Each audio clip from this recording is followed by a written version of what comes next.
Hello everyone, welcome to the Light World Podcast, and I'm your host, LT World, and on this channel we talk about the things people don't like to talk about. We talk about politics, we talk about religion, and we talk about ideologies. If that sounds like something you're into, join us as we take a look at the things that drive culture. Do you really despise religious belief? I despise people whose belief in religion is so firm it justifies killing people. Inside, 39 members of the Heaven's Gate cult had taken their own lives. Once in a while I get people that really claim they don't believe in evolution.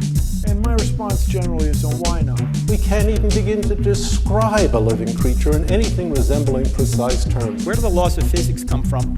It's a question that doesn't work for me on multiple levels of analysis. Does God exist? Have you ever heard something that sounds intelligent, but at the same time you think, sounds like nothing at all? That's how a lot of people react to the ontological argument. The ontological argument was first proposed by Saint Anselm in the medieval time period around 1078. And it's supposed to be purely a conceptual argument for the existence of God. And as the Stanford Encyclopedia of Philosophy puts it, the ontological arguments are arguments for the conclusion that God exists from premises which are supposed to derive from some other source than an observation of the world. Example, from reason alone. And a very common argument structure, one of the most common ontological arguments out there, goes like this. The first premise: nothing greater than God can be conceived. This is stipulated as part of the definition of God. Point 2. It is greater to exist than not to exist. Point 3. If we conceive of God as not existing, then we can conceive of something greater than God. Point 4. To conceive of God as not existing is not to conceive of God. Point 5. It is inconceivable that God does not exist. Point 6. God exists. So as you can tell, this can be really confusing to some people, to a lot of people actually, because it's so abstract and conceptual that it doesn't really have any practical or tangible roots to it, like the creation argument and stuff like that. So we're going to take a little bit of time just to break it down one more time, just to kind of explain each premise and go into a little bit more detail before we jump into some of the arguments and debates about the ontological argument. So let's do that. So premise number 1, nothing greater than God can be conceived.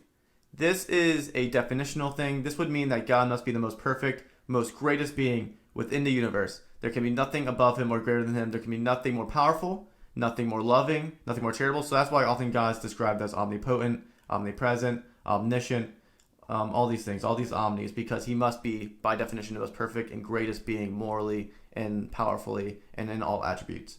So God is the greatest being alive, greatest being to conceivably exist. So that is premise number 1. Most people can get their minds around that. Now, premise number 2 is greater to exist than not to exist.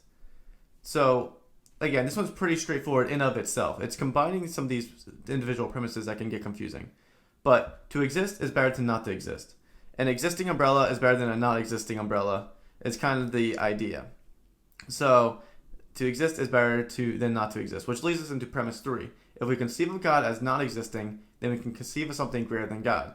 Because existing is great. Since existing is greater than not existing, and God by definition must be the greatest being conceivably, if we can conceive of God not existing, we can conceive of something greater than God, because there's things out there that do exist, which would then by definition need to be greater than God because they exist, making them the greatest thing or greatest being in the universe or in all possible worlds.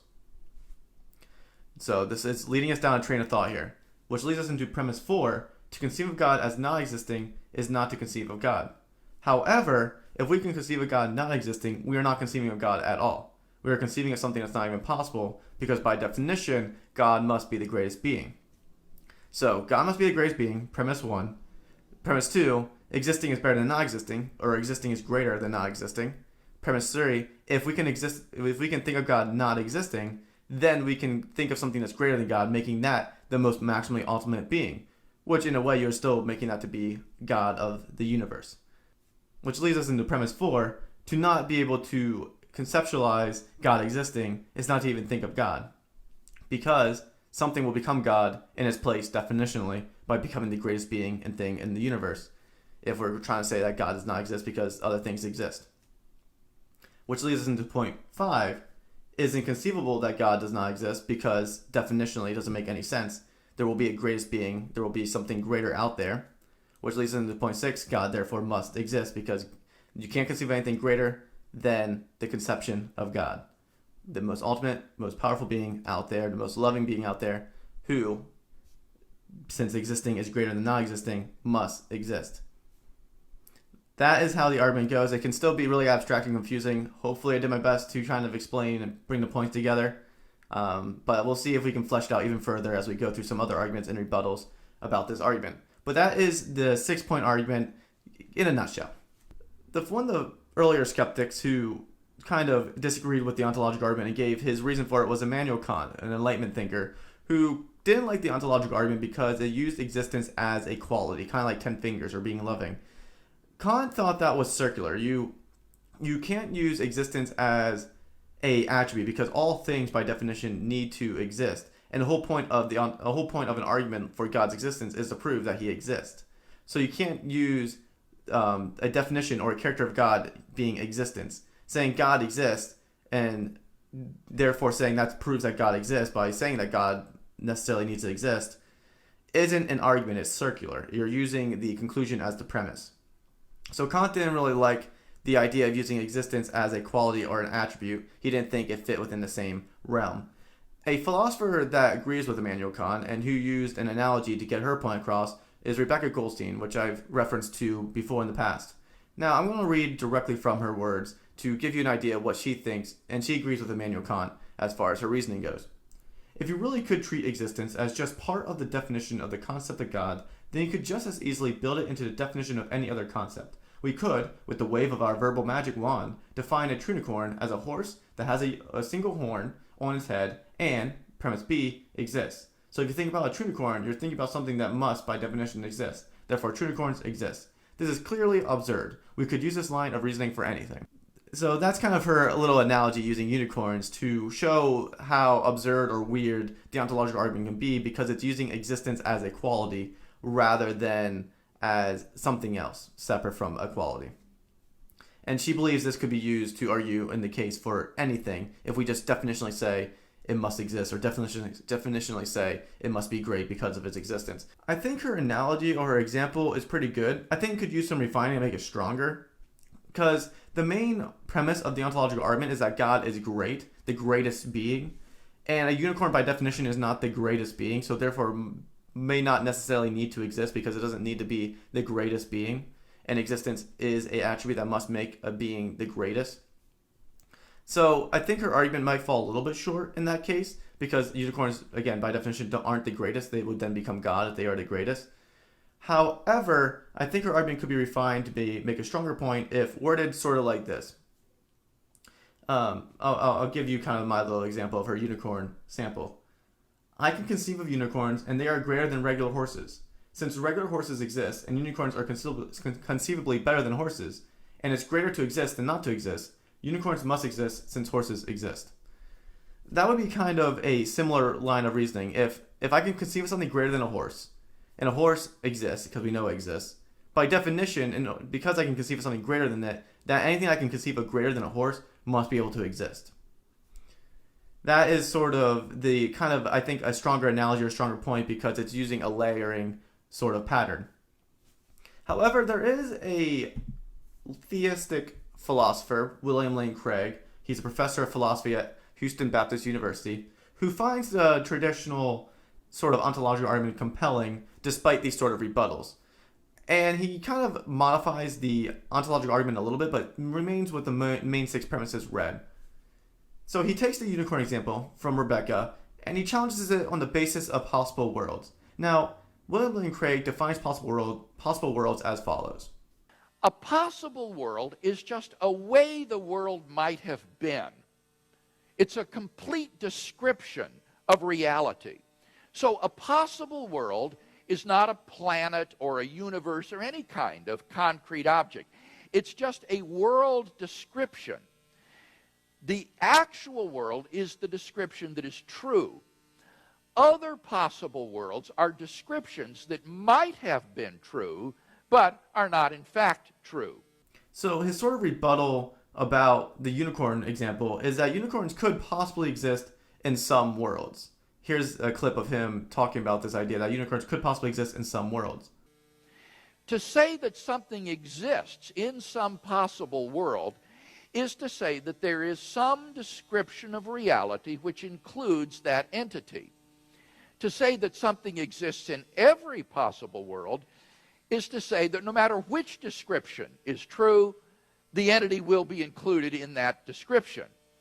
So, for example, unicorns do not in fact exist, but there is some possible world in which unicorns exist. On the other hand, many mathematicians think that numbers exist in every possible world. They exist necessarily. Unicorns aren't maximally great, so therefore they don't necessarily need to be able to exist in this world or in all possible worlds. But because God is by definition the greatest being out there, he must, to be the greatest being, be able to exist in all possible worlds. That would make him greater. You can conceive of something greater of God if God or if a being didn't exist in all possible worlds. It wouldn't be the greatest being anymore. It would need to be able to exist in all possible worlds, including our own. So that is sort of William McCrae's rebuttal against Rebecca's argument and even Immanuel Kant's argument to a certain extent. My thoughts on the ontological argument, I think it's kind of compelling. I think it's really abstract, so therefore it's kind of impractical to use in any sort of real argument, I think, with an everyday person especially. But I think there is one major flaw that I just can't really say the ontological argument is a great argument. It's the fact that just because I can conceive of something doesn't necessarily mean it needs to necessarily exist. I don't think you can go from conception to existence like the ontological argument proposes.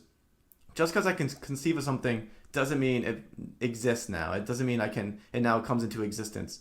So, for instance, if we take unicorns, I have an idea of what a unicorn is, and I can conceptualize a unicorn because there are things that I know that are real, things I know that do exist, that I can piece together to make the unicorn. I know that horses exist because I've seen a horse. I know that horns exist because I've seen horns.